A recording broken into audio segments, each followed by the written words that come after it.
Report from Santa Fe is made possible in part by grants from the members of the National Education Association of New Mexico, an organization of professionals who believe that investing in public education is an investment in our state's economic future, and by a grant from the Healy Foundation, Taos, New Mexico.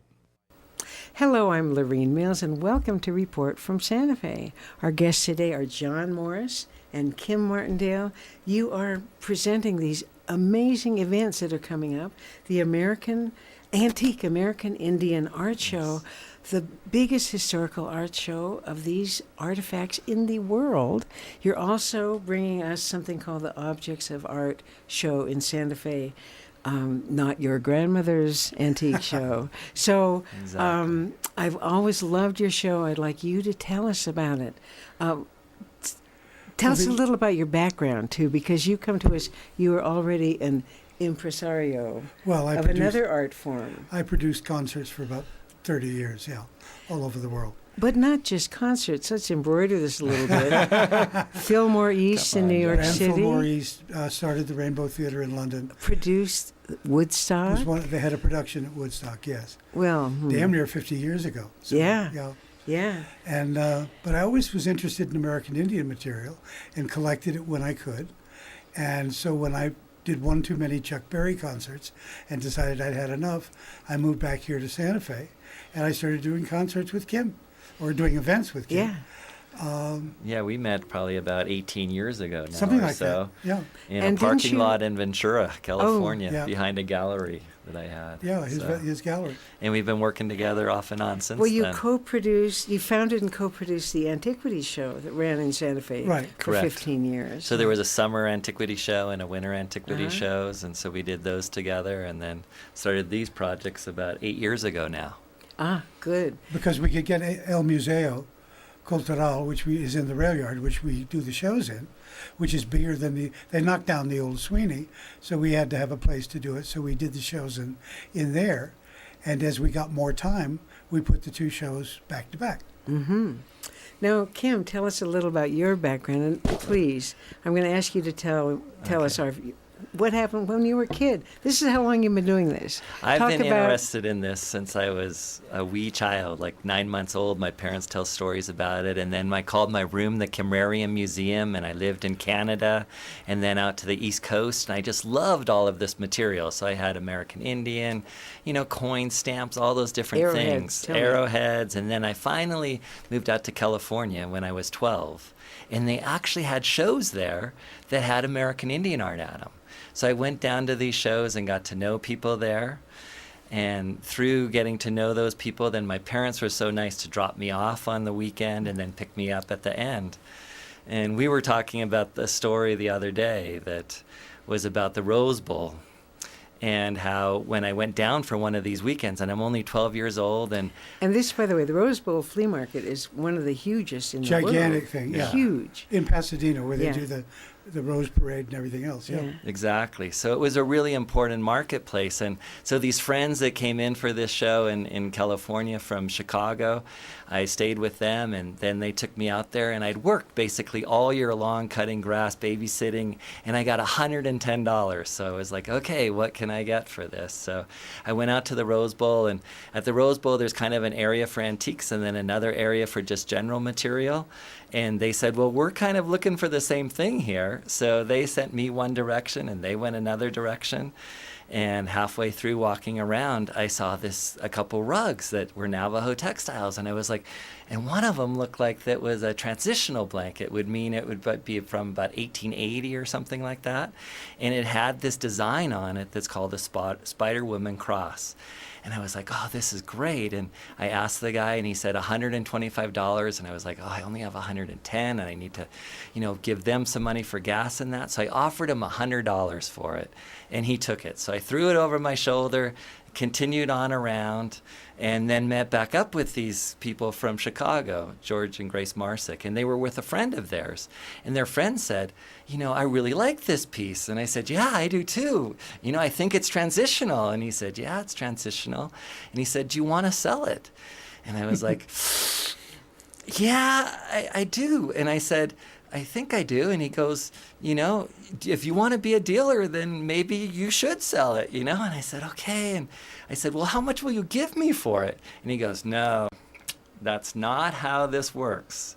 If you want to be a dealer, you need to decide what you want for this piece. So I thought about it, and I thought back to the shows that I had seen a few at and what they sold for and the books that I'd been given to read. And I thought, okay, I got to leave some room for him as another dealer and a collector. And I said, okay, $450. And I had no idea what the response would be. This is the first time I'd ever done this. I'm 12 years old. And his response was, okay. And he whipped out this stack of money and started giving me $100 bills. I passed out. And no, I didn't actually pass out, but it was an exciting moment for a 12-year-old when it had taken me all year working every week just to accumulate $110 to buy something. And it's very hard for a kid. You see something, you love it. Of course, you want to keep it, but that was a very astute decision that your 12-year-old self So made. the way that I kept that is in my logo for my business, I have the Spider-Woman cross in my logo. Mm-hmm. And on so his ankle also. So it carries with me constantly. So. Well, I'd like you to describe the shows a little bit, and also, since we're on textiles, maybe mention the piece that's behind you.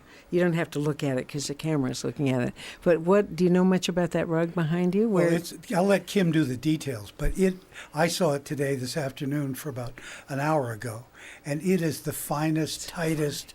Well, you did the same thing. Yeah. When we walked in with it, you just looked at it and said, "That's amazing." Yeah, it's and so it is fine. one of the most beautiful Two Gray Hills blankets. It's from Tortolina, where Mark Winter's doing this exhibit during both shows of the Tortolina Two Gray Hills weavings. But it is just staggering. It's so tight. You have to look at it to see. And it's not machine made. This is a handmade. You're not going to get it for $100 from somebody at the Rose Bowl. Let's put it that way. That's true. Yeah, it's an exhibit that we're having this year, as John mentioned, called Woven in Beauty. And every year at the show, we try to do special exhibits. And this year, it's grateful to Mark Winter for doing this exhibit on Two Gray Hills textiles, which are really unique in the Navajo pantheon of weaving, that they use only the natural color of the sheep. So as you can see on this textile, the grays and the browns and the tans that you see here are just the natural color of the sheep. And so they're raising their herds, then they're carding the wool, and then spinning it down. And in this case, it's spun down to the level that it's really almost like silk in it. And so the amount of time that it would take to weave something like this, and the amazing thing about Navajo textiles is that this is all done in the person's mind, the weaver's mind. They have to keep this entire concept of this weaving as they're going up. Like how many times they've done this to keep it balanced. As you look at this, which is a contemporary piece, and even the earlier pieces that you'll see in the exhibit that date back to like 1920s and the late teens, when Two Gray Hills and the trading post era was really developing and these unique styles were developing, that they kept all of this information in their head, because this piece works out perfectly as you're doing it. And this isn't like you're keeping like on a computer or something like, I not on graph paper. I have 300 rows and then I'm going this direction. This is all kept in the weaver's mind, and this is what makes this piece such a master weaver, to do something so fine as this, and then to have the design elements work out perfectly in it. So this is a master weaver who did this piece, and there's going to be several of these kind of pieces at the exhibit. So it's a great time to come and learn about Navajo weaving and really see the range of Navajo weaving. Who's the weaver on this? Jenny? It's all right. We've got a tag on it. Yeah. But this, as opposed to the weaving that you bought at the Rose Bowl, what's this worth? This is $18,000 here. So. Yeah, but one thing, Mark Winter, who is an expert on Navajo weaving and who did the show at the Wheelwright called The Master Weavers, and brought all the weavers themselves to be with their work, has a beautiful book. He is a friend of the show. He was on this very program and showed us how to wear a chief's blanket. I'll never forget that. So that when people go to either the Antique American Indian Art Show or the Objects of Art Show, they will be able to see this whole exhibition. Right. And the weaver, I think. And the I think great. he's going to bring a weaver. No, we every year do a special exhibit with El Museo, who we rent the hall from, in their gallery, which is a co-produced thing. And Mark is doing it this year in that situation. We've done, in the past, we've done Japanese painting and the Yao people of China. We've done Margaret Tafoya pottery, and Mark is doing the one this year.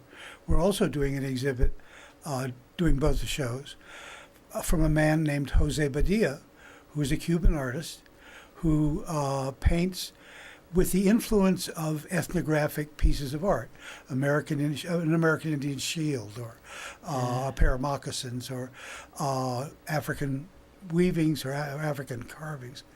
And he's going to be there with paintings he's done specifically for the show, and he will, in fact, I think, be painting at the show. So now let's talk about. We have some footage of the shows that will run while you talk about this. So this, particularly the American Indian one, is to celebrate the beauty of objects of everyday life. Is that one of the aspects Indian of it? things? Indian things. Indian material was basically created to be used. So that if you see a magnificent shirt, it was made for someone who was a real live person and a warrior or whatever. If you see a basket, it was woven for a reason. If you see moccasins, the moccasins were worn. But there was an innate artistic value in them that's just phenomenal. That's what got me interested in. I mean, Kim has done all the study and all the work and all the research. I've done a lot less of it. My attraction is just the aesthetic value. I look at something and go, wow, that's fantastic, or then I learn about it. So, yeah, I think in the earliest days, most things were created for themselves or for trade purposes and that. But as time moved on, then they were also traded in, like a Hudson Bay blanket. So then they no longer really needed to weave a textile just for the purpose of wearing.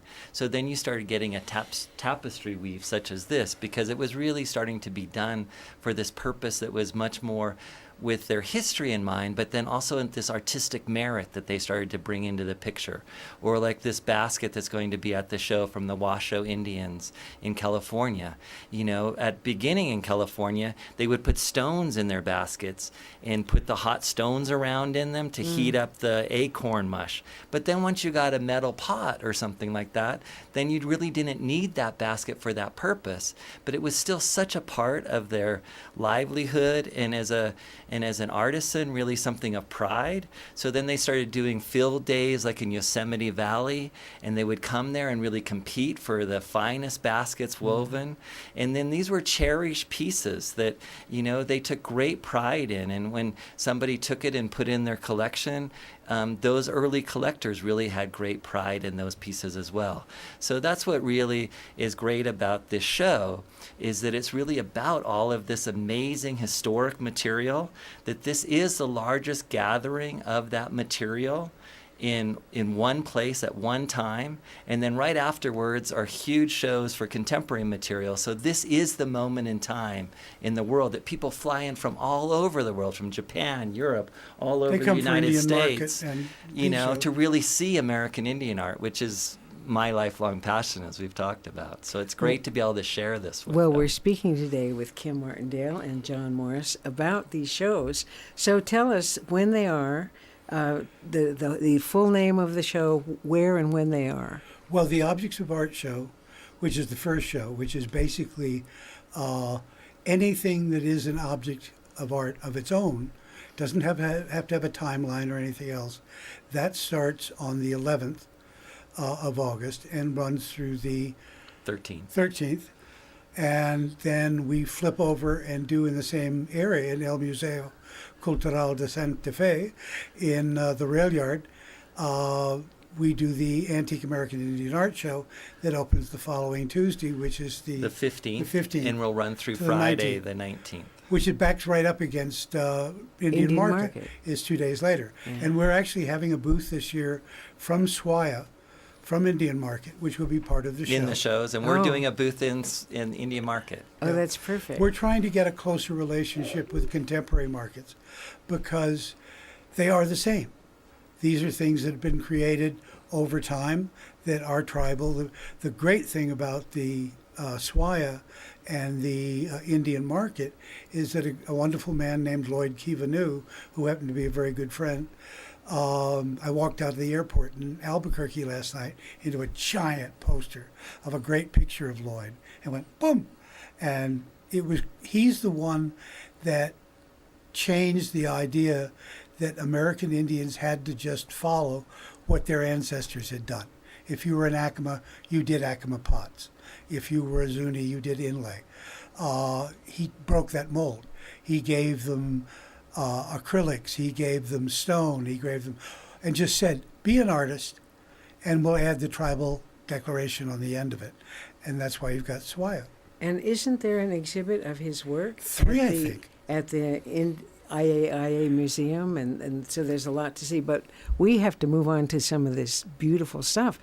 I was speaking with a friend who told me, for example, these moccasins. Talk to me about these moccasins, and tell me, when a person is not a collector, what might be an interest that would lead them into collecting? Because I understand that moccasins are one of those things that people get started on. Well, I'll tell you why they collect them, and then I'll let Kim tell you what they are. Okay. The thing is, you look at them, and they're staggering. Yeah. They're absolutely beautiful. They're made out of a raw tanned hide. The beads came from Czechoslovakia or from the island of Moreno off of Venice, and they were traded, and they are an art form. And you get somebody who buys one pair of moccasins, they usually go out and get a second pair. And Mac Grimmer, who has a gallery here in town, who's doing the show, will have an exhibit of, I think, 19 pairs that they've collected. Amazing. Now I'll let Kim. It's really 19 pairs of exemplary examples. I mean, the very best of the best. And that's something that really our shows are about, is really showcasing some of the great examples of things and bringing in people so that when they see this, they really can look at these moccasins, whether it be this pair of Kiowa moccasins or, this is Assiniboine, which is fully beaded, which is very unusual in moccasins, and you find very few pairs like this. Or this piece is a little bit more in the prairie, going towards an eastern design element of Odo moccasins. All of these moccasins here are from the 19th century. And before the beads came in, then they would have had quill work on them. And then they took that quill work and then they got all these colors. So then they started developing more even coloration in different colors that different groups use. Like this red in this Kiowa pair is very traditional Kiowa. When you see that and these tabs like this, you can kind of tell they're Kiowa. And so I do think that moccasins are an introductory thing to beadwork. And then there's other areas that people get interested in. But I think as a society, many people are interested in shoes, and maybe that's kind of the arena that this is the footwear of these people. And like this pair here, somebody probably at an early time actually used them, because on the bottom of it, we can actually see a cobbler put a sole on this pair. So this pair is probably from about 1870, 1880. So at some point, maybe a cobbler put a pair of, a sole on it, and they were used and actually worn in kind of probably the eastern setting. So they were traded back. Well, I would think that jewelry would be one of the things absolutely. that people. So you have been kind enough to let me wear this beautiful piece. Could one of you describe it? So this piece is a Zuni fetish necklace. Done probably about 1960, 1970, in that time period there. It's from Jimmy Economos Gallery, which is a great gallery here in Santa Fe. What I really find striking about this piece is that these kind of bird figures are very highly stylized. Many times on Zuni fetish necklaces, they're very realistic in presentation, and this one kind of shows that artistic nature of the Zuni artist that did this piece, and then used several things. Like they even used pipestone from Minnesota. They used shells from Mexico, turquoise from this area, and jet black from this area. So it's quite a combination that they're using at this time to create this necklace that really can be worn. And for some people, they might not even recognize it as an American Indian necklace, but just as a fine piece of jewelry. It doesn't matter. I mean, it's like the whole, to go back to the objects of art thing.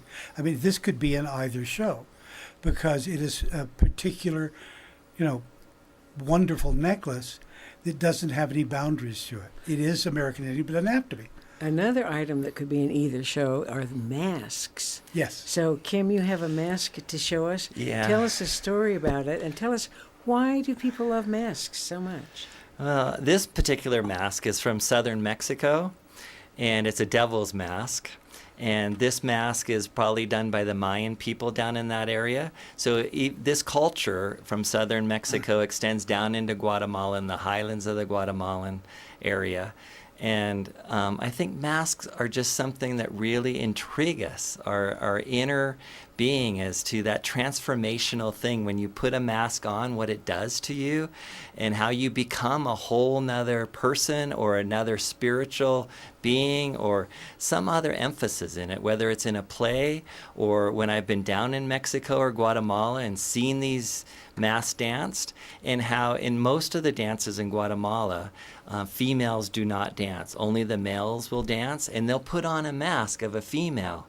And you can just see them transform. And some of these dances will last from 6 in the morning through the next day or late until the night. And when they're taking a break in between these time periods, when they're not dancing, they hold in this character like they've become this character of whatever transformational type mask they put on. And I think that intrigues us. Like personally, I collect masks, and we'll have lots of masks at the show from Mexico, from Guatemala, from Asia, from Tibetan masks, and even earlier in these cultures, before the Spanish contact, which this mask would be with the devil concept, was really something after the Catholic Church came in with the Spanish. But prior to this, the Mayan people or the Olmec people, like there's going to be a really great Olmec stone mask there that was used. So these masks go back in traditions for thousands and thousands of years. So this one's from Frank Hill, who will be in the Objects of Art show. And he has collected masks for years. Yeah. I don't know why devil masks are really great. Everybody likes devil masks. I don't know why. And the long tongue that comes out on almost all devil masks, and the horns. The horns, yeah. So an exceptional example. Well, we want to show as we speak some of the video of the show and some of the exhibits in it. But what I've learned from attending it and then from talking to you all is the power of story, and that you are dealing with the top experts that have the top pieces, either the objet d'art or the historic American Indian pieces, and they know the story. It's not just the provenance either. No. Dealers who sell this material do great research, and they really enjoy it, and they like nothing better than to tell you about it and to tell you what the thing is, whatever it is. And that's one of the great things about coming to a show, is that moment in time that, I love museums, and it's great to go into museums and see these amazing things, but this is a place that you can come and feel such passion in the room for these objects and discuss with somebody, whatever, if you want to know the history of the piece, the cultural history of the piece, where they got these beads from, as you mentioned earlier, or the paint for this, whatever it is, there are people there that really know the background. So it's such a great opportunity, and just that moment in time that you can come, and there's a room full of 80, 90 people that all they want to do is share this information. Talk your ear off and then sell it to you. That is the idea after all. So. Well, in the Objects of Art show, you have variety from Robert Motherwell painting to a Tang Dynasty Chinese horse. I mean, it's like the creme de la creme. It's amazingly good material. Yeah. I mean, that particular booth, the Tang horse and the Motherwell, sadly are from a friend, Alan Davies, who used to run record companies in Europe and lived here and collected African and great pieces of art. And he died, sadly, about a year and a half ago. And part of his collection is for sale at the show. And it is the epitomal example of objects of art. You walked into that place and there were Mexican, masks. There was the Motherwell painting. There were some other very good contemporary paintings. There was the Tang horse. There was all sorts of a mixture of things that appealed to him over his life. Well, in the time that remains to us, would each one of you adopt a show and tell us again where it is and the dates of it? And by the way, we'd like to thank you because your opening galas benefit public television in New Mexico. So Right. we're really also happy to be at the cream of the crop with We're you. honored to have them as our Yeah. beneficiary. It's So- such a great combination and Yeah. a partnership Yeah. that we really We appreciate. enjoy it, and there are people who've come and worked with us on doing the benefits. Their station manager or managing director, and a couple of the other people who started getting more interested in buying material, taking it along with them. So when is the first one? Is the The first Objects of show Art? is the Objects of Art show at El Museo in the Rail Yard, and that will be August 11th through the 13th. And I'll let John tell you about that show. Well, that show is everything from everywhere. There will be Japanese, Chinese, American furniture, English furniture, French. I mean, anything you can think of. It is a show where we figure somebody can walk into the room, and if you count the 70 dealers as 70 chances, there's certainly 1 in 70 chances that someone will see something that will speak to them that they want to have or they want to learn about. And that's the purpose of that show. And now the largest historic American Indian show in the world. What are the dates? So that dates are August the 15th through the 19th. So that's a Tuesday evening and then runs Wednesday, Thursday, and Friday afterwards. And it's really a gathering of the best dealers in historic American Indian material. There is some contemporary material, but it's really showing the wide range. And many times people think of American Indian material as just one type of thing. And the great thing about this show is it really shows from a wooden bowl from the East Coast to a Northwest Coast Chilkat blanket or a mask that's carved there to pottery in the South or baskets from the Southwest or California. And it shows a wide range of the cultural influence and the different cultures of American Indian in that historic time period. And it's really something that's been in Santa Fe now. This is the 38th year that there's been an Antique American Indian show, and it's something that we're honored to keep this tradition alive. It's something that I helped start when I was 16 years old, and it's something that's great that we're really keeping this moving forward in an exciting way. And we've been able to get as Kim says, the major dealers from all over the world who are the important names who have the best material. Well, I'm looking forward to seeing this year's show. I'd like to thank you. Our guests today are John Morris and Kim Martindale. And I'll talk to you after. I'll see you at the show. See you at the show. Exactly. It's such a You know, pleasure to it's- be here, and we look forward to seeing all of your viewers at the show and discussing all these great things with them. Thank you. Thank you. And I'm Lorene Mills. I'd like to thank you, our audience, for being with us today on Report from Santa Fe. We'll see you next week. Report from Santa Fe is made possible in part by grants from the members of the National Education Association of New Mexico, an organization of professionals who believe that investing in public education is an investment in our state's economic future, and by a grant from the Healy Foundation, Taos, New Mexico.